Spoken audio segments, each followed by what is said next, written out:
Good morning, dear students. How are you? I hope you all fit and fine. This is your physics class. But before starting the work, let's take pledge. I, Ramandeep Kaur, commit to be a vigilant and bear in mind at all times the risk to myself and my colleagues from COVID-19. I promise to take all necessary precautions that prevent the spread of this deadly virus. I promise to follow and encourage others to follow the key COVID appropriate behaviors, to always wear a mask or face cover, especially when in public places, to maintain a minimum distance of 6 feet from others, to wash my hands frequently and thoroughly with soap and water. Together we will win this fight against COVID-19. So now let's start with physics. In this video, we will discuss about chapter 5th, that is light. What is light? Light is a form of energy which excites in us the sensation of sight. Most of things we see do not give off light. They reflect it from other sources. When the reflected light enters into our eyes, we see the objects. Some objects produce light on their own, like the sun or a flame or a light bulb. These objects or sources of light are luminous source. A self-luminous source is one which possesses light of its own, just like sun, candle, glowworm, firefly, etc. A non-luminous source of light is one which doesn't possess light of its own but receive light from an external source. खुद की light नहीं होती, वो external source acquire करता है और उसको scatter करता है in its surrounding, just like moon, a page of your book, table etcetera. Moon doesn't possesses light of its own, it merely reflect the light of the sun falling on it. This is how we are able to see the moon. Next topic, what is light? Light क्या है?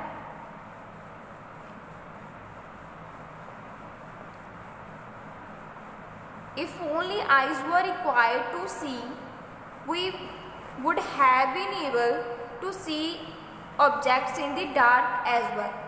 अगर हमारी आँखें ही हमारे लिए require होती कि किसी चीज़ ऑब्जेक्ट को देखना है तो हम डार्क में भी देख सकते थे.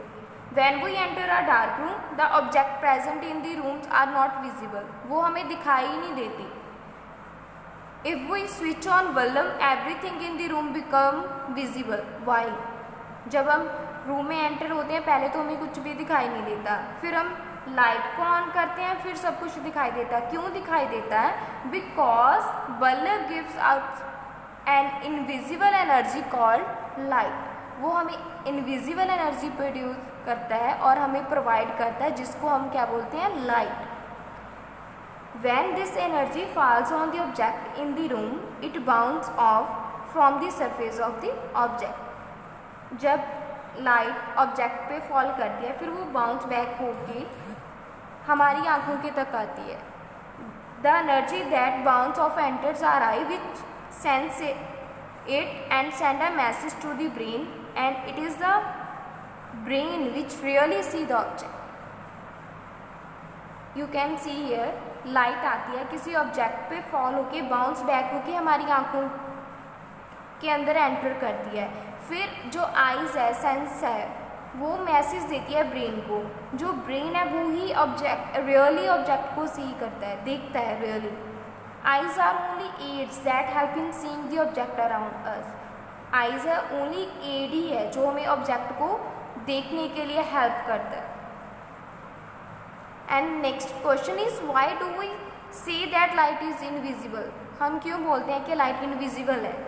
When light energy falls on object, we really do not see it. जब लाइट ऑब्जेक्ट पे फॉल करती है हम उसको देख नहीं पाते, इसीलिए हम इसको इनविजिबल बोलते हैं. The sensation produce by the energy that bounce off from the surface of the objects and enters our eyes helps our brain to C.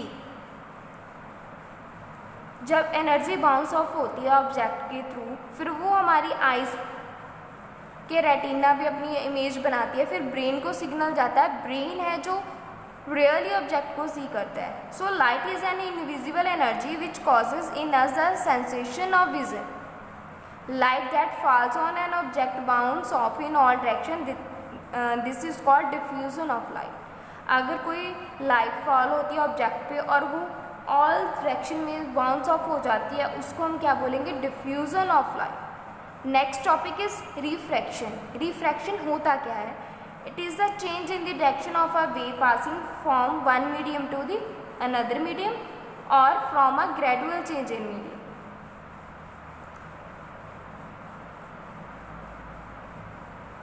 We understand this with the help of example.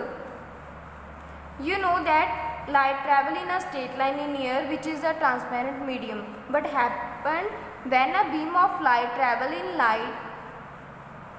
in air falls on the surface of another transparent medium like glass. Let us found. Take an opaque basin, place a coin at the bottom of this. Now move your head slowly away from this, just like here. Move your head slowly away from this point till the coin just disappear from your view. Ask someone another to pour water into the basin. फिर उसके बाद आप क्या देखोगे? जो coin की actual position है वो हमें चेंज हुई दिखाई देती है। क्यों दिखाई देती है? Similarly we have another example है कि हमने दो कैंडल्स लिए, उनको एक रेक्टेंगुलर ग्लास स्लैब में रखा। अब एक जो हमारे पास कैंडल है उसको हम एक टेस्ट ट्यूब के साथ कवर कर देंगे, तो हमें ये कैसे शो होगा? Second candle is the shadow of the other. Similarly optical illusion आती है जब हम पेंसिल को डिप करते हैं ना वाटर, एक बीकर में बॉटल हो, उसमें जब हम पेंसिल को डिप करते हैं तो उसकी पोजीशन भी हमें ऐसे अपेयर होती है। You can see in the diagram. क्यों होती है? This is due to the bending of light rays due to the refraction. Next term related to the refraction of light. Refraction of light के related terms कौन सी है? First one is incident ray. If we have two medium, just like there is a first one is glass medium and second one is the air. Air is rare medium and glass is denser medium. If we incident a ray, just like AO is the incident ray on the surface of two medium.